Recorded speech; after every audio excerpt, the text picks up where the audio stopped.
Assalamualaikum warahmatullahi wabarakatuh. Di sini kami kelompok 2 akan menjelaskan tentang statistika itu sendiri.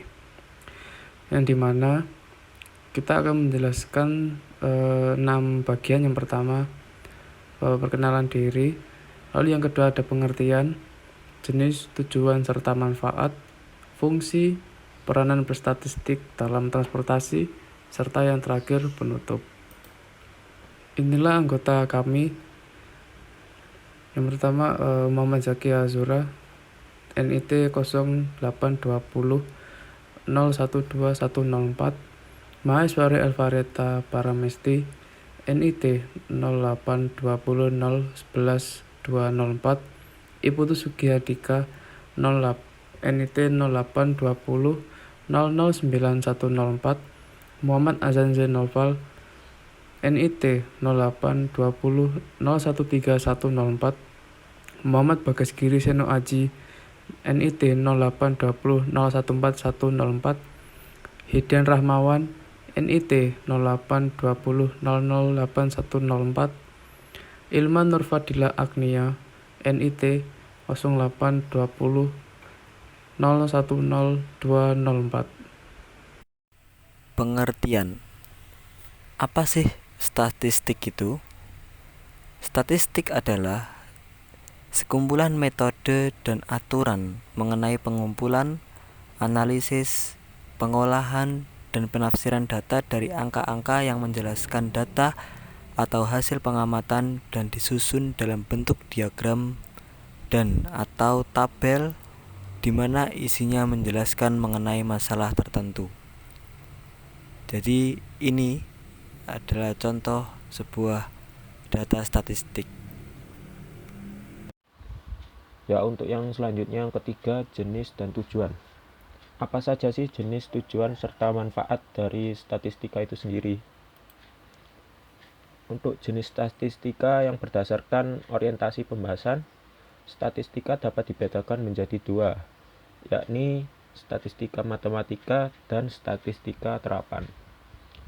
Statistika matematika sama halnya dengan statistika teori, yakni lebih mengutamakan pada pemahaman akan model, penurunan konsep, dan rumus-rumus statistika secara matematis teoritis, seperti pemahaman dan penggunaan uji T, uji normalitas, analisis regresi, uji homogenitas, galat, dan lain-lain. Sedangkan statistika terapan lebih mengutamakan pada pemahaman konsep dan teknik-teknik statistika serta penggunaannya atau penerapannya dalam disiplin ilmu tertentu lebih spesifik seperti statistika sosial. Yang kedua, berdasarkan fase atau tujuan analisisnya. Statistika dapat dibedakan menjadi dua, yakni statistika deskriptif dan statistika inferensial. Statistika deskriptif berkenaan dengan pengumpulan, pengolahan, analisis, dan penyajian data tanpa pengambilan kesimpulan yang bersifat umum atau generalisasi. Data pada statistika deskriptif disajikan dalam bentuk tabel, diagram, grafik, lingkaran, poligon, perhitungan median, modus, persentil, desil, perhitungan penyebaran data melalui perhitungan rata-rata dan standar deviasi, perhitungan prosentase. Dapat juga melakukan analisis korelasi, analisis regresi, atau membandingkan rata-rata namun tidak dilakukan uji signifikan. Sedangkan statistika inferensial memungkinkan dilakukannya pengambilan kesimpulan secara general. Yang ketiga, statistika dapat dilihat dari asumsi mengenai distribusi populasi data yang dianalisis. Statistika dapat dibedakan menjadi statistika parametrik dan statistika non-parametrik. Statistika parametrik merupakan statistika yang didasarkan model distribusi normal, sedangkan statistika non-parametrik merupakan statistika dengan teknik-teknik yang tidak didasarkan pada model distribusi normal atau distribusi bebas. Yang keempat yaitu berdasarkan jumlah variabel terikat. Statistika dapat dibedakan atas statistika univariat dan statistika multivariat. Statistika univariat melibatkan hanya satu variabel terikat, sedangkan statistika multivariat memiliki lebih dari satu variabel terikat. Tujuan dari statistika. Adapun tujuan-tujuan dari statistika yang pertama adalah untuk membuat deskripsi atau juga untuk menjelaskan data mengenai populasi yang diselidiki. Yang kedua, untuk membantu dalam membuat estimasi mengenai nilai yang tidak diketahui dengan berdasarkan data yang dianalisis. Yang ketiga, untuk membuat estimasi tentang suatu akibat hipotesis yang diterima. Estimasi tersebut yang nantinya akan dipakai sebagai dasar dalam mengambil keputusan.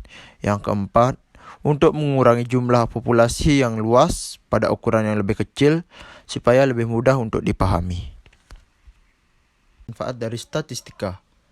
Yang pertama adalah sebagai penyedia data yang kredibel, yang kedua adalah menganalisis data dengan tepat, yang ketiga adalah menginterpretasi data dengan tepat serta menarik kesimpulan yang logis dan faktual.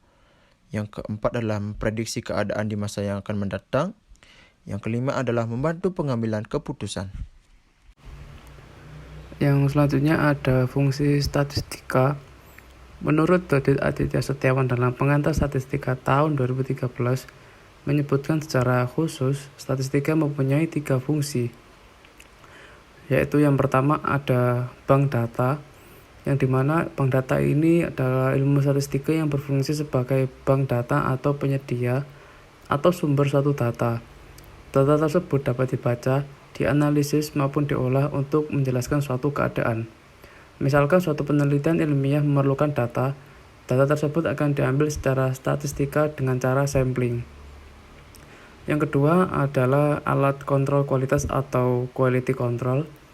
Ilmu statistika berfungsi sebagai alat dalam kontrol kualitas suatu populasi data. Ilmu statistika sebagai kontrol kualitas berfungsi dalam pengawasan. Misalnya, variabel mana yang tidak berfungsi, tidak sesuai, tidak efektif, dan menetapkan standar dari suatu keadaan.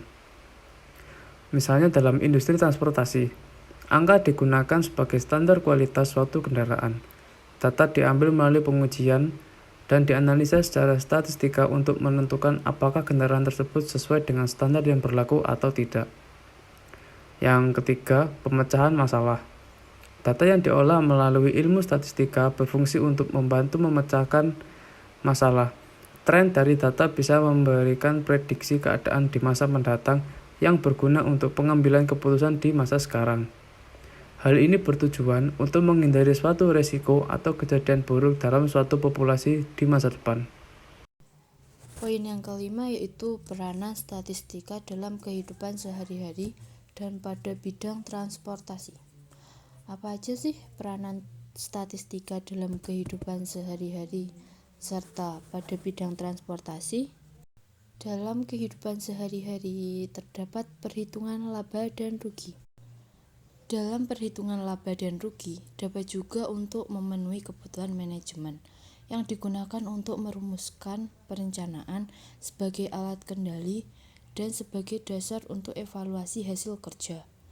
Data dalam proses perencanaan diperlukan agar apa yang direncanakan sesuai dengan kemampuan. Yang kedua yaitu perhitungan indeks prestasi mahasiswa. Dalam hal ini membuat proses belajar mengajar lebih efisien dalam prakteknya. Dalam proses ini skor diperoleh dan diinterpretasikan untuk membuat keputusan. Oleh karena itu memungkinkan seseorang untuk mempelajari skor-skor ini secara objektif dan membuat proses belajar mengajar lebih efisien. Yang ketiga yaitu bidang industri. Dalam bidang industri terdapat analisa statistika di dalam perusahaan yang dapat digunakan dalam aspek produksi, pembelanjaan, investasi pemasaran, dan administrasi. Bidang transportasi. A. Statistika membantu dalam dunia pelayaran untuk mengambil keputusan yang tepat. Alat untuk mengendalikan kualitas dan kemungkinan untuk mengetahui peluang suatu kejadian di masa mendatang. Statistika sering digunakan oleh ekonom, pimpinan perusahaan, baik dalam bidang keuangan, manajemen, akuntansi, dan bidang lainnya, seperti bidang pelayaran, karena sangat penting sekali mengingat di bidang pelayaran pergerakan ekonomi di dunia pelayaran sangat cepat, sehingga dapat membantu pertumbuhan ekonomi. B. Pembangunan dan penyelenggaraan transportasi nasional harus didukung oleh peningkatan kualitas administrasi negara di sektor transportasi. Untuk itu, dibutuhkan pengembangan data transportasi yang berkualitas, relevan, dan representatif untuk mewujudkan perencanaan transportasi yang handal, efektif, dan efisien. Dalam bidang pelayaran, statistik digunakan untuk menunjukkan data jumlah kunjungan kapal, jumlah bongkar muat, dan lain-lain. Sekian presentasi dari kelompok 2 tentang statistika dan pengimplementasiannya dalam bidang transportasi serta dalam kehidupan sehari-hari. Semoga bermanfaat dan apabila ada salah kata mohon dimaafkan. Wabillahi taufik wal hidayah. Wassalamualaikum warahmatullahi wabarakatuh.